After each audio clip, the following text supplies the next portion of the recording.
Il faut arrêter de voir les forêts comme des stocks de bois. C'est le message de ce documentaire.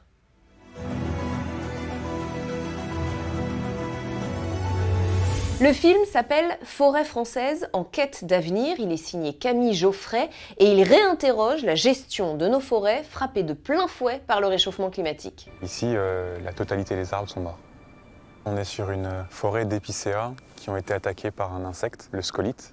Je suis en poste depuis 2015 et clairement, les premières grosses attaques de scolite qu'on a eues ont eu lieu en 2017 à peu près et ça n'a pas arrêté, ça n'a fait qu'augmenter depuis. Et comment on l'explique?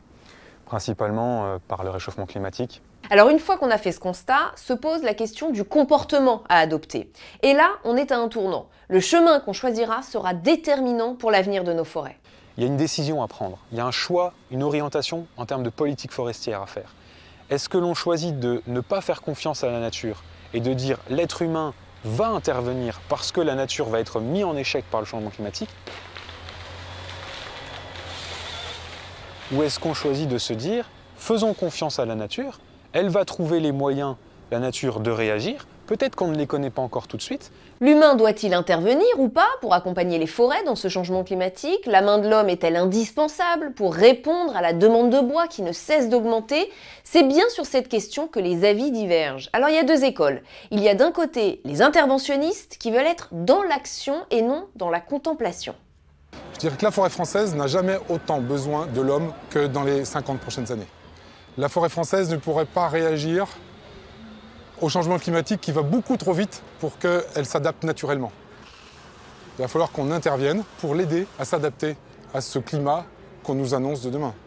L'autre école, c'est de laisser la nature s'adapter, c'est d'intervenir un peu, mais pas trop, juste au bon moment, juste au bon endroit, et de jouer la carte de la diversification.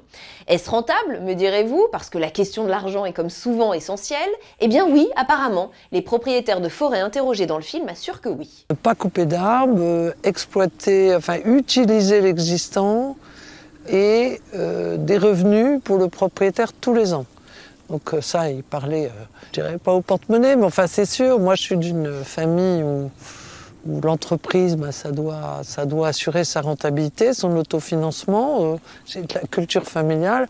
Et je dois dire que depuis 20 ans, moi j'observe que les prix qu'on obtient dans le cadre des équarcies sont des prix qui sont en progression, peut-être même mettons dans la fourchette haute. Forêt française en quête d'avenir, un film de Camille Geoffray à voir ce samedi à 21 h sur Public Sénat, puis sur notre chaîne YouTube et sur toutes nos plateformes.